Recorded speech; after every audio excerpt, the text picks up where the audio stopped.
आज के इस वीडियो में हम लोग चर्चा करेंगे। पिछले वीडियो में पालमपुर गांव की कहानी के बारे में हम लोग बात किए थे और उसमें कुछ भाग को देखे थे, और आज हम लोग उससे आगे भाग को देखेंगे। थोड़ा सा हम रिवीजन कर देना चाहते हैं कि वहाँ का जो मुख्य कार्य था वो कृषि था, और पालमपुर गांव से जो अधिकांश लोग कृषि पर ही आश्रित थे और उसमें बहुत सारी क्रियाएं हुआ करती थी। और वहाँ पे हम लोग देखे थे 450 परिवार रहते थे। उसमें से 80 परिवार क्या थे, अधिकांश भूमि उच्च जाति के लोग रहते थे, और नीची जाति के लोग वहाँ की जो घर बनावट थी वो कच्चे मकान की थी, और जो उच्च जाति के लोग रहते थे वो उसका ईंट और सीमेंट से बने हुए थे।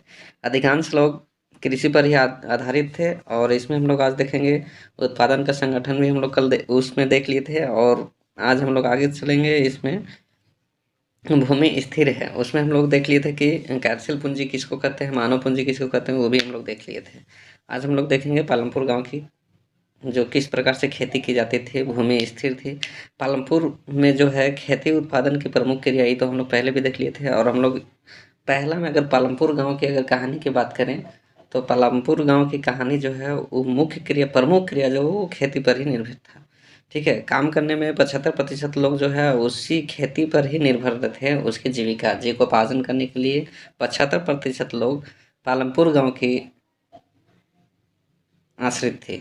और किसान और कृषि श्रमिक हो सकते हैं, इन लोगों पे हित में क्या है, उत्पादन से जुड़ा हुआ था। लेकिन याद रखिए कि कृषि उत्पादन एक मूलभूत कठिनाई है। बिल्कुल, आप समझ भी सकते हैं। खेती के प्रयुक्त भूमि वस्तुतः स्थिर होता है।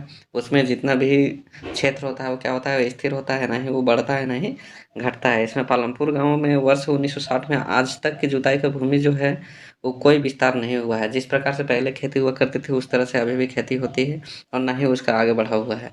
उस समय तक तो गाँव की कुछ बंजर भूमि भी कृषि योग्य भूमि में बदल दिया गया था। नई भूमि की खेती बनाकर क्या होती थी, कृषि उत्पादन और बढ़ाने की कोई गुंजाइश नहीं था, नहीं है। अभी जो है उस समय जितना भी बंजर भूमि था उसको कृषि योग्य बना दिया गया है। अभी जो है उसमें किसी प्रकार से उसमें गुंजाइश नहीं है। भूमि मापने का ये सबसे इम्पोर्टेंट टॉपिक है। इसमें आपको देखना बहुत ज़रूरी है। ये जो आपका दिया हुआ है ये बहुत इम्पोर्टेंट है। इसमें देखना है क्या है कि भूमि,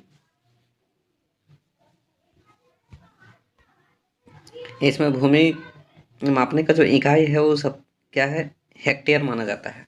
भूमि का जो मापने का इकाई होता है, जिस प्रकार से हम लोग कोई भी चीज़ को यूनिट में बांटते हैं, यूनिट जो होता है वो क्या होता है, जैसे कि कोई भी चीज़ हम लोग अगर नापने वाला या फिर हम लोग खाने वाला तो पीस में करते हैं, उस प्रकार से हम लोग भूमि नापने का जो मानक इकाई जिसको माना जाता है उसको हेक्टेयर को माना जाता है।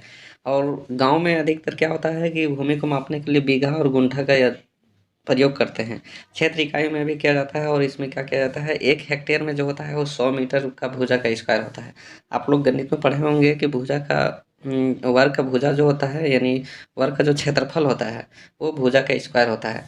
तो हम लोग अगर 1 हेक्टेयर में माना जाए कि कितना मीटर वर्ग मीटर होता है, तो इसमें हम लोग इस प्रकार से देख सकते हैं कि 1 हेक्टेयर में जो है, 1 हेक्टेयर में 100 मीटर को 100 से क्या करना होगा, मल्टीप्लाई करने के, और जितना आएगा उतना हम लोग का क्या हो जाएगा, 1 हेक्टेयर बराबर क्या हो जाएगा, यानी 1 पे 4 जीरो, 1 पे 4 जीरो, यानी 10,000। 10,000 मीटर जो है वो हमारा 1 हेक्टेयर के बराबर होता है। 10,000 वर्ग मीटर ये 1 हेक्टेयर के बराबर होता है। अगर ये ऑप्शन में आएगा तो हम लोग आराम से इसको मार सकते हैं। आगे देखते हैं हम लोग, क्या आप हेक्टेयर के मैदान में कुछ तुलना स्कूल के मैदान में कर सकते हैं, तो हाँ आप देख सकते हैं उसमें। क्या अब सेकंड में देखते हैं, क्या उसी भूमि से अधिक पैदावार करने का कोई तरीका है। यहाँ तक कि किसी भी जिस प्रकार से फसल पैदा की जाती है, जिसकी सुविधाएं उपलब्ध होती है, उसे देखते पालमपुर उत्तर प्रदेश के पश्चिमी भाग के गांव की तरह लगता है। और पालमपुर में समस्त भूमि पर खेती की जाती है। और इसमें हम लोग देखा जाते हैं कि इसमें मेन टॉपिक जो है, किस प्रकार से बरसात के समय में किस प्रकार की खेती की जाती है, गर्मी के दिनों में किस प्रकार से खेती की जाती है, उसके बारे में भी। बरसात के मौसम में खरीफ में किसान ज्वार और बाजरा लगाते हैं। याद रखेंगे, बरसात के मौसम में जो है वो खरीफ में ज्वार और बाजरा लगाते हैं। ठीक है, और इन पौधों के पशुओं के चारे के लिए प्रयोग किया जाता है। हम लोग जानते हैं कि ज्वार और बाजरा जो या फिर धान का खेती जो होता है वो क्या करते हैं हम लोग, गाय के पशुओं के चारे के रूप में इसका प्रयोग करते हैं। जो धान या गेहूँ होता है उसको हम लोग निकाल लेते हैं, निकाल लेने के बाद क्या होता है पशुओं के चारे के रूप में उसका प्रयोग करते हैं। इसके बाद अक्टूबर और दिसंबर के बीच में आलू की खेती की जाती थी, क्योंकि अक्टूबर जो कि अभी भी होता है, अक्टूबर और दिसंबर के बीच में सर्दी के मौसम में यानी रबी फसल जो उसको कर सकते हैं हम, खेतों में क्या होता है गेहूँ उगाया जाता है। क्या किया जाता है? गेहूँ उगाया जाता है। उत्पादित गेहूँ में परिवार को ये खाने के लिए रख कर शेष गेहूँ क्या कहता है किसान जो मंडी पालमपुर गांव के 3 किलोमीटर के दूर में जो रायगंज की मंडी लगती थी उसमें, वहाँ पे जाके और लोग क्या करते थे उसको बेच दिया करते थे। बेच देने के बाद जो वहाँ से आर्थिक या कहने का मतलब है कि मुद्रा जो प्राप्त होती थी उससे वो अपना जीविकोपार्जन करते थे। भूमि एक भाग के गन्ने की खेती भी की जाती है और जिसका वर्ष में एक बार कटाई की जाती है, यानी गन्ने जिसको हम लोग कतारी के नाम से जानते हैं, और इसमें क्या कहते हैं साल में एक बार की जाती है। और गन्ना अपने कच्चे रूप में क्या होता है गुड़ के रूप में, तथा चीनी भी उसी से बनता है। और इसमें क्या होता है कि लोकल व्यापारी को क्या करते थे उसको बेच दिया जाता था।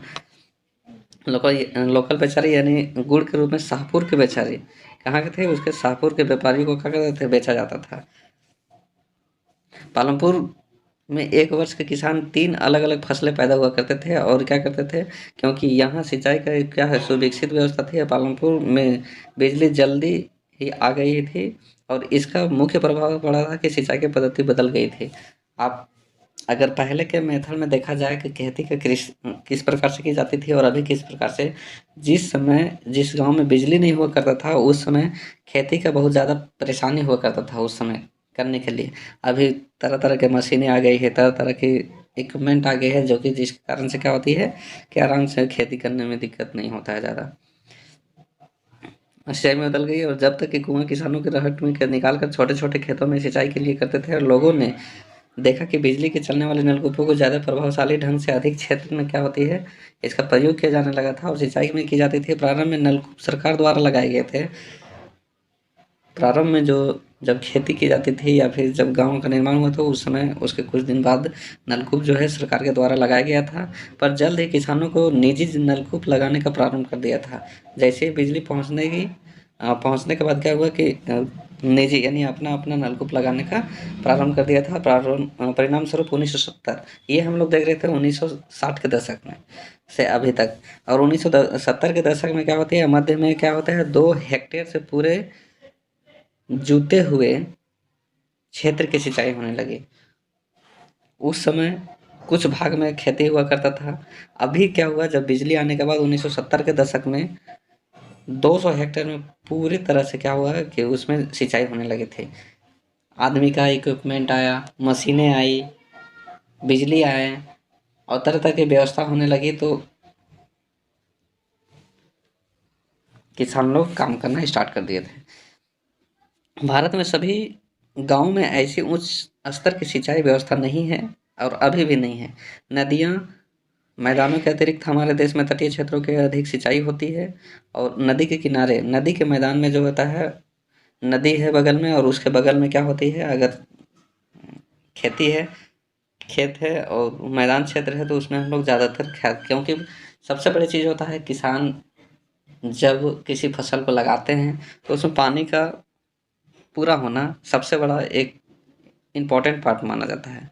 जो कि पानी जो है वो हमारा नदी मैदानों में ही मिलता है, नदी के किनारे, ठीक है? नदी में।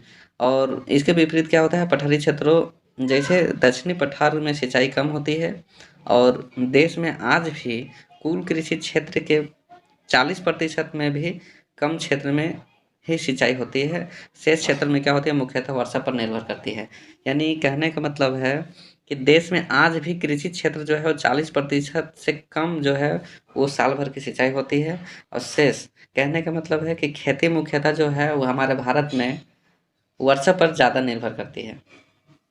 बरसात के मौसम में एक वर्ष में किसी भूमि में एक से ज़्यादा फसल पैदा करने का क्या होता है उसको हम लोग क्या कहते हैं बहुविध फसल प्रणाली कहते हैं। जो एक साल में बहुत ज़्यादा फसल का अगर पैदावार हो जाती है डिफरेंट डिफरेंट टाइप्स का यानी पर सीजन में हम लोग उसमें लगाते हैं फसल पैदा करते हैं तो उसको हम लोग एक तरह से कह सकते हैं बहुविध फसल प्रणाली कहते हैं। और यह भूमि के किसी एक टुकड़े से उपज बढ़ाने के लिए सामान्य प्रणाली होती है।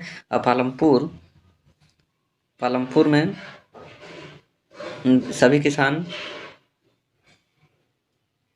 कम से कम 2 मुख्य फसल पैदा करते थे और यह किसान पिछले 15-20 वर्षों में तीसरी फसल के रूप में आलू पैदा करने लगे थे।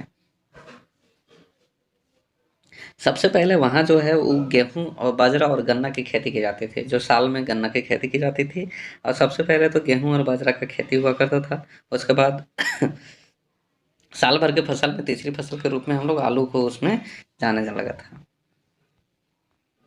अगर यहाँ देखा जाए आंकड़ा के माध्यम से तो देखिए संबंधित वर्षों के जुताई क्षेत्र जो है अगर उसमें देखा जाए 1950 से 51 129 मिलियन हेक्टेयर जुताई क्षेत्र था। 1990 91 में 157, 2001 में 156, 10-11 में 156, 11-12 156, 12-13 157, 2013 और 2014 में 156 और 2014 और 15 में कितना हुआ 155।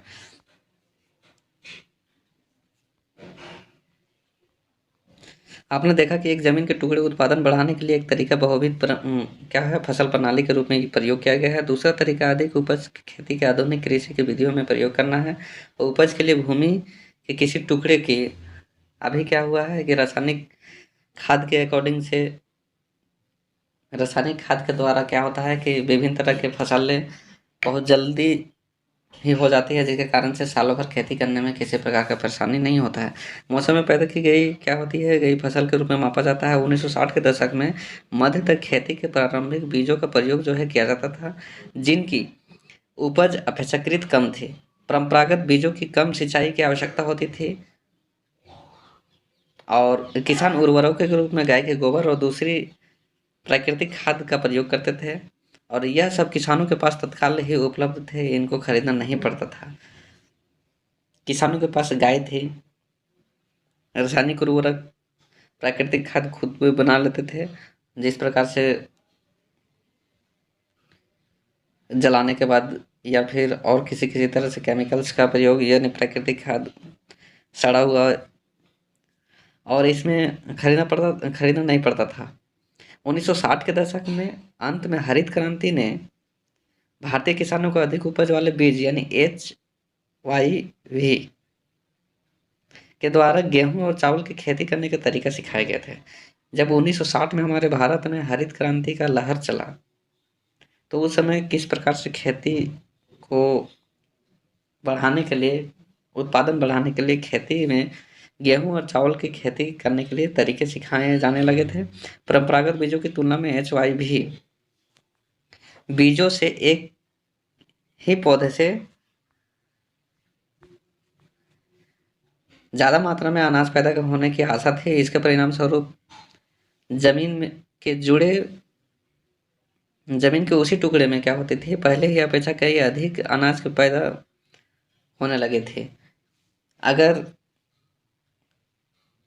किसी टेक्निक को उस किसान ने अपनाया और समय समय पर जो पेड़ पौधों की ज़रूरत होती है पौधों की ज़रूरत होती है फसल की ज़रूरत होती है वो अगर नियमानुसार किसी पौधे में फसल में अगर वो नियमानुसार उसको आपूर्ति करती है तो कहीं ना कहीं रिजल्ट वो अच्छा ही देगा। ठीक है, इसी परिणाम स्वरूप उसी टुकड़े में क्या होती है अधिक से अधिक फसल पैदा होने लगी अनाज आने लगा। यद्यपि अति उपज प्रजातियों से उसी बीज के अधिकतम उपज पाने के लिए क्या होता है बहुत ज़्यादा पानी और रासायनिक खाद कीटनाशक की जरूरत थी। अधिक उपज केवल अति उपज प्रजातियों जैसे बीजों सिंचाई रासायनिक उर्वरकों और कीटनाशकों के संयोजन से ही संभव थे। भारत में पंजाब हरियाणा पश्चिमी उत्तर प्रदेश के किसानों की खेती के आधुनिक तरीके से सबसे पहले प्रयोग किया गया था। सबसे पहले अगर देखा जाए तो अभी भी भारत के एक राज्य पंजाब जहाँ पे खेती मैक्सिमम मात्रा में की जाती है और वहाँ के लोग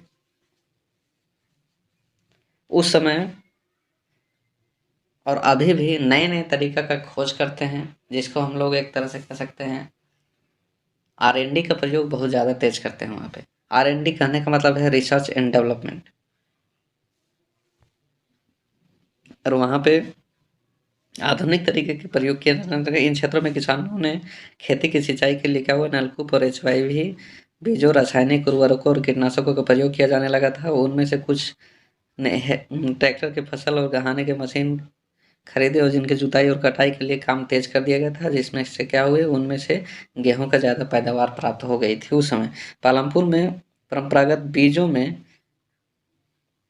गेहूं की उपज 1300 किलोग्राम प्रति हेक्टेयर थी। एचवाईवी बीजों की उपज कितना हो गया उस समय, अगर पुराने बीजों को देखा जाए, ट्रेडिशनल को देखा जाए, परंपरागत बीज के अनुसार अगर देखा जाए, तो उस समय 1300 किलोग्राम प्रति हेक्टेयर के उत्पादन थे। एचवाईवी मशीन यानी एचवाईवी बीजों का अगर जब वितरण किया गया सरकार के द्वारा, ट्रेनिंग दी गई किसानों को, तो उसके बाद बीजों का उपज सीधा सीधा 3200 किलोग्राम प्रति हेक्टेयर तक पहुंच गई थी और गेहूं के उत्पादन में बहुत अधिक वृद्धि हो गई थी। किसानों के पास बाजार में बेचने के लिए अधिशेष गेहूं का अधिक मात्रा उपलब्ध हो गई थी उस समय। इस प्रकार से उसका गेहूं का उत्पादन धीरे धीरे क्या क्या हुआ, बढ़ते चला गया। दालों का मतलब विभिन्न तरह के फसलें का क्या हुआ कि उत्पादन क्या हुआ, बढ़ने चला गया वहाँ पे। नेक्स्ट आते हैं हम लोग एक आरेख, इसमें से देख रहे हैं क्या भूमि यह धारण कर पाएगी। भूमि एक प्राकृतिक संसाधन है, ये तो हम लोग देख लिए थे पहले। ये मानव निर्मित संसाधन नहीं है, ना ही मानव के द्वारा इस संसाधन का प्रयोग किया गया है।